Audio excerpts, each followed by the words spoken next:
আসসালামু আলাইকুম। আমি কিয়া রহমান আমার কুকিং চ্যানেল থেকে আপনাদের সাথে আবারও একটা ব্লগ শেয়ার করছি। আশা করছি আপনাদের কাছে অনেক ভালো লাগবে। আবেগের বশে আসলে ভুল সিদ্ধান্ত নিয়ে করুণ এক পরিণতির শিকার হয়েছেন এক মা।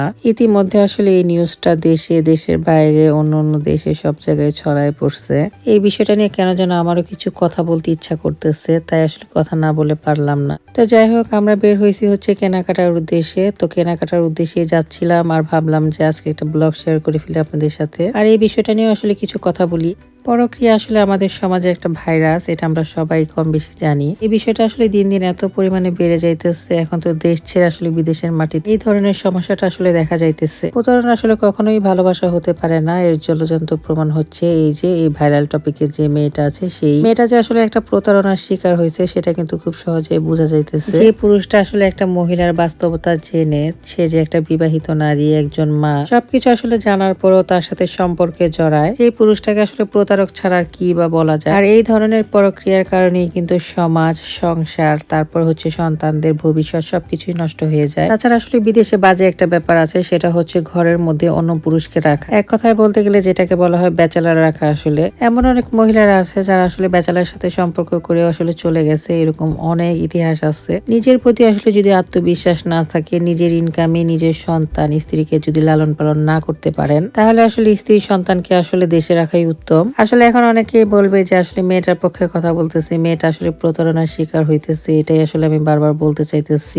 একদমই ভুল কথা। আজকে হয়তো এই মেয়েটা এই জিনিসটা একদমই প্রকাশ করতো না যদি তার এই পরক্রিয়া প্রেমিকই তার সাথে সংসার করতো। তাকে যদি আসলে বিয়ে করতো, দেখতেন কিছুদিন পরে তারা নিজেরাই আসলে ভিডিও মেক করতেছে, এখানে সেখানে গিয়ে টিকটক করতেছে। যখন আসলে মেয়েটাকে মেনে নেয় নাই, তখনই কিন্তু আসলে মেয়েটা মুখ খুলছে। কেউ আসলে এখানে দুধে ধোয়া তুলসী পাতা না, দুজনেই আসলে সমান অপরাধী। তবে শাস্তির দিক দিয়ে যদি চিন্তা করেন, তাহলে মেয়েটাই কিন্তু বেশি শাস্তি পাইতেছে। সে তার সন্তান, স্বামী, সংসার সবকিছুই আসলে হারায় ফেলছে। এই ধরনের প্রতারণা আসলে বিদেশের মাটিতে প্রথম না, এটা কিন্তু কিছুদিন পরপরই দেখা যায়। অনেকে আসলে এই বিষয়গুলো প্রকাশ করে, অনেকে আসলে প্রকাশ করে না।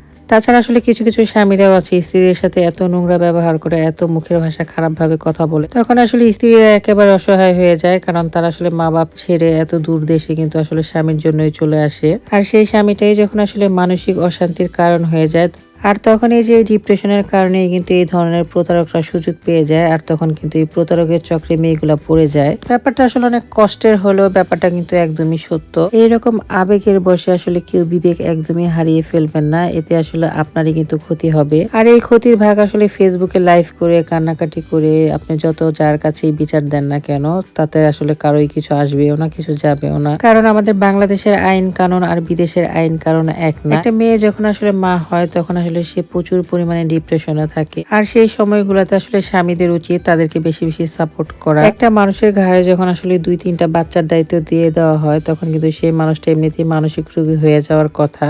আমার কাছে মনে হয় আসলে বাচ্চা কন্ট্রোল করা এত সহজ না, অনেক কঠিন একটা কাজ। সন্তান যেহেতু আসলে দুজনে আসলে কাজগুলো ভাগাভাগি করে নেবেন, এতে আসলে আপনার স্ত্রীও মানসিক ভাবে সুস্থ থাকবে। আর আপনি যত বড় অফিসারই হন না কেন, যত আসলে কাজই করেন না কেন, যত ব্যস্তই থাকেন না কেন, দিন শেষে একটু হলেও আপনার স্ত্রীকে আসলে সময় দিবেন। সময় না দেওয়ার কারণে কিন্তু এই ধরনের প্রক্রিয়াগুলো আরো বেশি বেড়ে গেছে। আর এই ধরনের ঘটনাগুলো কিন্তু আমাদের প্রবাসী সবার জন্য খুবই লজ্জাজনক। ফেসবুকে আসলে লোক দেখানো ভালোবাসার চাইতে ঘরের ভিতরে বউকে ভালোবাসেন, এই বিষয়টা নিয়ে আসলে আমরা যে পরিমাণ হাসি ঠাট্টা করতেছি, এটা না করে কিন্তু আমাদের এখান থেকে শিক্ষা নেওয়া উচিত। এরকম শয়তানদের হাত থেকে আসলে আল্লাহ তাআলা সকল মেয়েকে হেফাজত করুক, এই ধরনের চক্রে যাতে আর কোনো মেয়ে না পড়ে। আবেগের বশে আসলে মেয়েটা যে কাজটা করে ফেলছে, সেটাই কিন্তু তারই ক্ষতি হয়েছে। তার সংসারটা একেবারে তছনছ হয়ে ভেঙে গেছে। এই সংসার আসলে চাইলেও কি আর আগের মতো হবে? কখনো আর হবে না। দুনিয়াতে আসলে সব নারীরাই চায় তার স্বামী তাকে অনেক ভালোবাসুক, অনেক যত্ন করুক। তবে কিছু কিছু নারীরা কিন্তু একেবারে দুর্ভাগ্য নিয়েই আসে, তারা আসলে এই ধরনের ভালোবাসা একদমই পায় না। তখনই তারা আসলে এই নোংরা কাজে জড়ায় যায় আর এই ধরনের প্রতারণার শিকার হয়ে পড়ে। তো যাই হোক, আসলে অনেক কথা বলে ফেললাম। আমরা আসলে কেনাকাটা করে এখন হচ্ছে বাসার দিকে চলে যেতেছি। জানি না আসলে কেন বললাম, আমার আসলে মনে চাইলো তাই আসলে কথাগুলো শেয়ার করলাম। ভালো থাকবে সবাই। আসসালামু আলাইকুম।